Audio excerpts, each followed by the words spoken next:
Welcome back to the Taproom Exclusive. I'm here with Vaughn Stewart at the Bookhouse Brewing.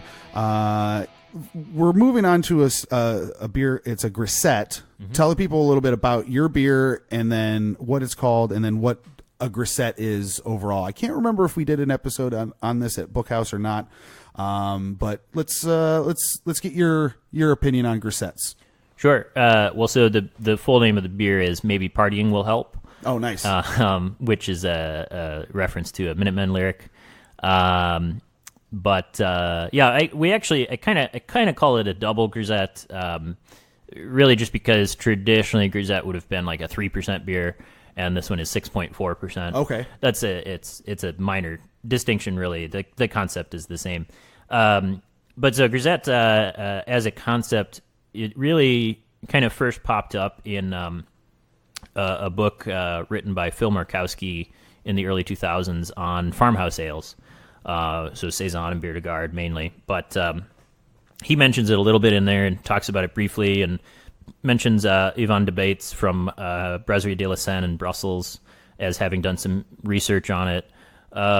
Nowadays, the short version is nowadays it's understood to be the name comes from back in the early 20th century. The mines in southern Belgium, the mine workers would take a break every couple hours because it's hot and tiring work, and go to their cafe and drink very low alcohol wheat-based beers, and kind of slake their thirst and then go back to work. And the women who worked in the cafes who served them wore gray dresses. Okay, and so grisette means little gray. And so it's kind of named for the service industry or whatnot. Yeah. But in terms of how that kind of applies to the beer itself and to modern brewing, it's really kind of just a type of saison that has a significant portion of wheat, sometimes oats in the malt bill. That's really kind of the broadest version of it, especially because saison itself is such a wide ranging category of beers. Which really just, again, it's defined by being a very yeast flavor driven beer. The exact flavor can vary quite a bit. Usually there's a firm bitterness, but not always. Usually there's a decent hop finish, but not always. So saison itself is such a somewhat loose association of concepts. So right, it's like a make it what you want style. Yeah, to an extent, yeah. And so our version is about 6.4%. The bitterness is just slightly subdued, so you get a little more malt character, and the kind of featured flavors and aromas. A lot of it comes from the yeast. But then there's just a little spice addition in there that I usually don't really mention because it's kind of integrated into the beer, and you wouldn't notice it if it weren't called out. Okay. Excuse me. But the spice addition is black cardamom and sweet orange peel. And again, ideally, those elements are not kind of distinct enough that you would know that they're there, unless I were to tell you in advance. And then you're looking for it, right? But so really, it's a kind of a yeast driven beer, very dry as is appropriate for the style of saison. So just meaning very little residual sugar, but super approachable and really a very food friendly beer. We've had some success, selling a keg or two to some restaurants around town. Oh, nice. Yeah, and I think it's it really speaks to another of kind of my passions of brewing and of styles that I just like to brew. Those being saisons, farmhouse ales, bières de garde, grisettes, and what have you. So, I have a number of those styles aging in barrels with various bacteria in the back. We're doing a Memorial Day weekend. I don't know if that's relevant to the timing of this, but yeah. Okay, yeah. I was going to say you could always edit it out if it's not. No, you're all good, man. This will be in May. This will be the third week of May. So Memorial Day weekend, Sunday the 26th, we're having a Grande Fête Saisonnière, which is to say just a celebration of Saison. So it'll be our various beers and then guest beers from I'm going to look at the poster, from Terrestrial Brewing, Noble Beast, Brick and Barrel, The Bottle House, Jolly Scholar, Butcher and the Brewer, Acronym, Saucy, and Jackie O's. Wow, that's a lineup. Yeah. And so everyone will bring a beer in that kind of style family, and I think it'll be great for just exploring how broad and diverse that concept is, from Saucy bringing a wine barrel aged beer de garde to the mixed culture fermentations of Jackie O's. Yeah. I'm pretty sure that the Jolly Scholar is going to be bringing a beer made entirely with Ohio ingredients. Oh, nice. Which is always great. Like, that's kind of a whole other aspect of Saison and farmhouse ale, is like using what you have in your backyard. Local, right? Local. Yeah. So even more local, like literally your backyard. Yeah, like for sure. An actual farm. Yeah. It should be a lot of fun, and people can get tickets for that, and that's just a little plug on that piece. Yeah, no, absolutely. Plug away, man. That's what this is all about. So, yeah. We'll have our waffle bar vendor will be here doing waffles. He does Liège-style Belgian waffles. Oh, nice. We'll have a cotton candy maker here. So lots of fun, hanging out with brewers, drinking cool beers. So. Absolutely, and it's nice to see a celebration of that sort of style. Mm-hmm. The whole like umbrella of the styles, because I've been doing this for a year now, and grisette, I think I've seen maybe pop up twice in my journeys, and it's not something you see a lot of, but I think I like to hear that places are buying it from you in kegs, because you go to a restaurant or something, you see a grisette, somebody, you're like, the general person who's going into that restaurant might not know craft beer, right? And might not know what that is, but to see that it's popular enough that a restaurant's buying it from you, that's amazing. Yeah. That's really cool, man. Oh yeah, no, I really like, as much as I may have talked about kind of meeting people where they are, I also sometimes, this is the strange, just contradictory nature of everything, I guess, but I also sometimes like to push at the edges a little bit and do things a little differently. So, yeah. And, I think also it's been interesting actually just in the professional brewing world, and to some extent with some, I think, cues and pushes from homebrewers, which that's a whole other relationship that is for another conversation. But there's been kind of an edging into the world of farmhouse ales, this emergence of Kvike style beers. I'm pretty sure I'm saying that right. It's kind of a northern European, so Norwegian, Swedish, Scandinavian, Finland, Denmark, kind of a style of brewing which came about from real farm brewers, from people on farms making beer for their own consumption. Yeah. And they have these yeasts that they've traded with each other, and they dehydrate them on pieces of wood, and there's this whole like history and culture behind it.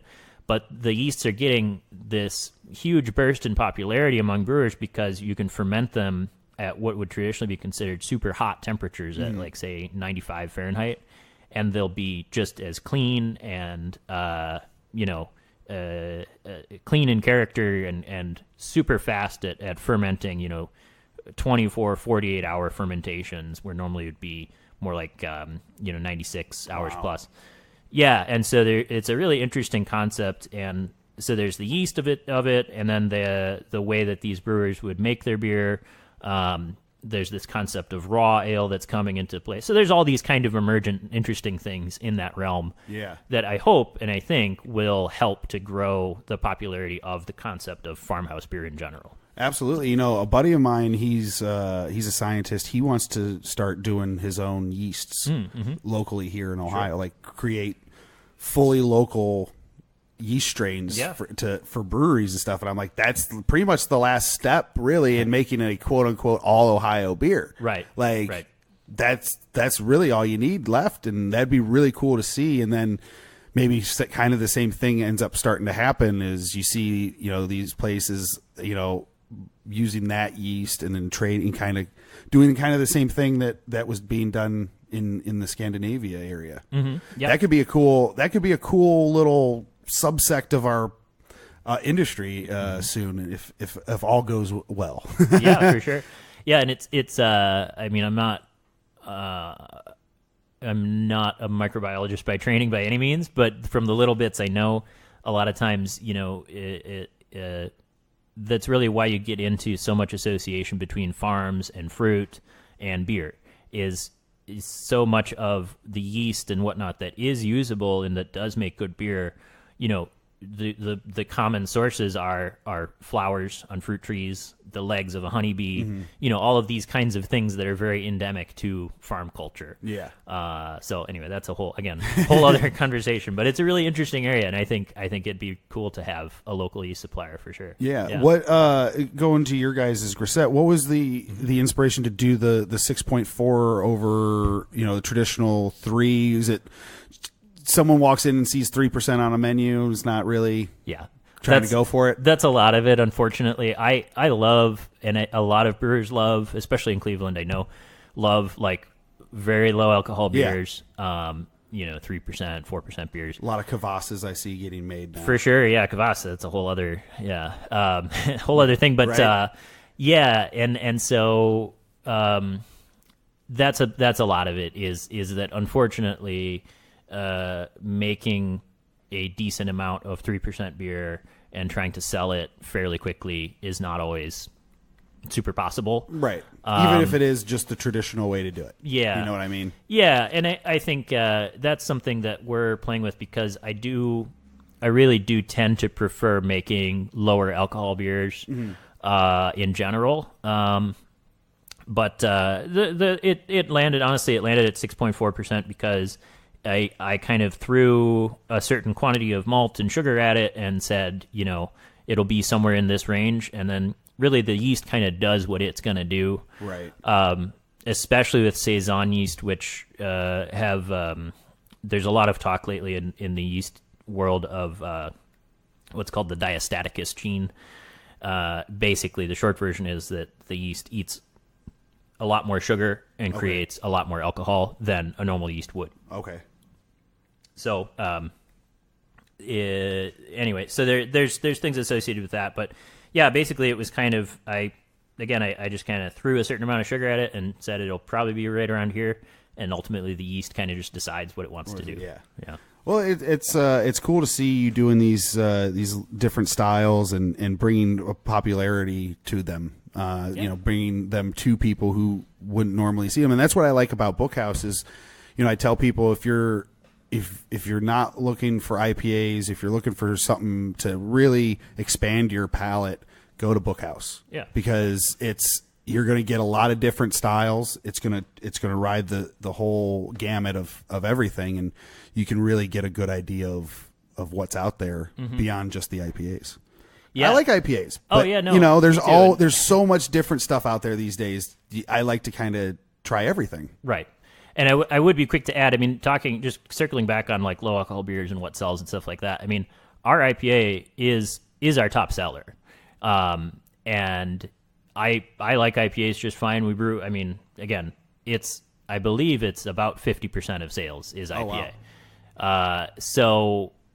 But yes, you're right. Like, we do try to focus on some things other than just IPA. Yeah. Yeah. Mm-hmm. Yeah, it's not, you're not stoned. You don't have 50 IPAs on right. top. Right. That's what's nice to see is there's a wealth of different varieties and all that. Yeah. Anything else about the grisette that I might have forgotten to cover, or about the style in general that you wanted to get out there? No, I don't think so. It's definitely, I think, it's something that I'm going to keep playing with the concept of, and look for variations and improvements, all sorts of things in that kind of realm of Saison and farmhouse ale. Absolutely. And then one more time about your deal on the Saison Fest. Yeah, I can't. I have nowhere. I studied French, and I still am not going to try to do it. Yeah, I'm not sure that I'm really being that accurate. My wife makes fun of me for my attempts at French all the time. It came off a lot more confident than I would ever do. So. I say Grande Fête Saisonnière. That's right. It's close enough. It's a Saison party, May 26th, from noon to 4. tickets are available online through Eventbrite, our Facebook page, all that stuff.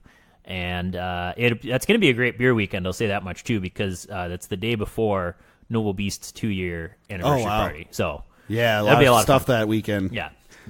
Get out here, check it out, and tune in next week for the Bookhouse grand finale.